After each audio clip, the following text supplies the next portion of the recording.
আজকে আমি মজার মজার তরকারি রান্না করছি। তো কি তরকারি রান্না করছি আপনাদেরকে এখন আমি দেখাবো কিন্তু। তো দেখতে থাকেন আজকের এই মজার তরকারির ভিডিওগুলো। তো আসসালামু আলাইকুম ওয়া রাহমাতুল্লাহি ওয়া বারাকাতুহু। আপনারা সবাই কেমন আছেন? আলহামদুলিল্লাহ আমি তো খুবই ভালো আছি।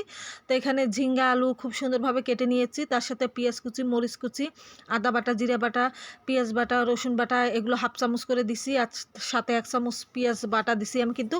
পরিমাণ মতো হলুদ, লবণ দিয়ে তেল দিয়ে আমি ভালো করে এখানে আমার মার দ্বারা মাখিয়ে নিচ্ছি। আমার মেয়ে যেহেতু স্কুল আর মাখানো তরকারি চচ্চড়িটা একজন ক্যামেরা ধরতে হয় আর একজন মাখাতে লাগে। তো আমি তো কোনো দিনই পারবো না, তো আমার মায়ের দ্বারা মাখিয়ে নিচ্ছি, আমি ক্যামেরাটা ধরে আসি।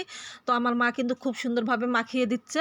তো এটা মাখানো হয়ে গেলে এটা কিন্তু আমি কার্ফু মাছ পেটির পিসগুলো ছোট ছোট টুকরো টুকরো করে আমি দিয়ে এটা একটু মাখালো তরকারি রান্না করব। আর তার সাথে কিন্তু লাউ শাকের ভাজি করব। আপনাদের ভাইয়া লাউ শাকের ভাজি আজকে খুব খেতে চাইছে, তো ওর জন্য লাউ শাকের ভাজি করব। আর আমার মেয়ের জন্য আরেকটা তরকারি করব, ও তো এগুলো দিয়ে ভাত খাবে না। ওর জন্য পাঙ্গাস মাছ ভাজা করে লাল লাল করে ভুনা করে দিব। তো এই যে কার্ফু মাছের পেটির পিসগুলো আমি খুব ছোট ছোট করে কেটে নিয়েছিলাম, সেগুলো দিয়ে দিলাম এখানে। আমার মা কিন্তু খুব সুন্দর করে এখানে মাখিয়ে নিচ্ছে কিন্তু খুব ভালোভাবে। তো মাখানো হয়ে গেলে কিন্তু আমি চুলায় বসিয়ে দিব।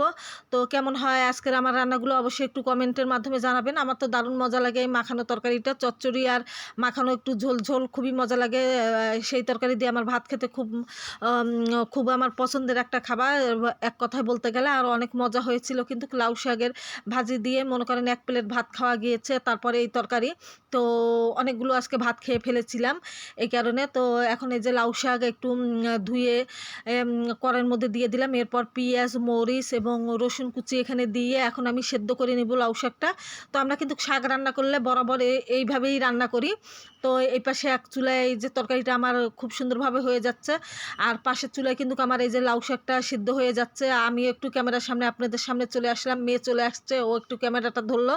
আর এখানে আমি তরকারি দুটা রান্না করতেছি। এরপর কিন্তু আবার পাঙ্গাস মাছটা রান্না করব। তো লাউ শাকটা আমার সিদ্ধ হয়ে গেছে। এখানে আমি রসুন একটু লাল করে তেলের মধ্যে আমি লাউ শাকটা দিয়ে দিচ্ছি কিন্তু। খুব সুন্দরভাবে দিয়ে দিলাম লাউ শাকটা দিয়ে এখন একটু ভালো করে নাড়াচাড়া করে কিন্তু আমি নামিয়ে ফেলবো এই তরকারি দুটা। এরপর কিন্তু আমি আবার পাঙ্গাস মাছটা রান্না করব আমার মেয়ের জন্য। তো আজকে অনেক লেট হয়ে গেছিলো, আজকে অনেক মেহমান চলে এসেছিলো, ওদের সাথে গল্প করতেই চলে গেছে আজকে টাইম। তো এই যে আমার তরকারি দুইটা কিন্তু এই যে হয়ে গেছে ফাইনাল, এই যে মাখালো তরকারি আর লাউ শাকের ভাজিটা হয়ে গেছে।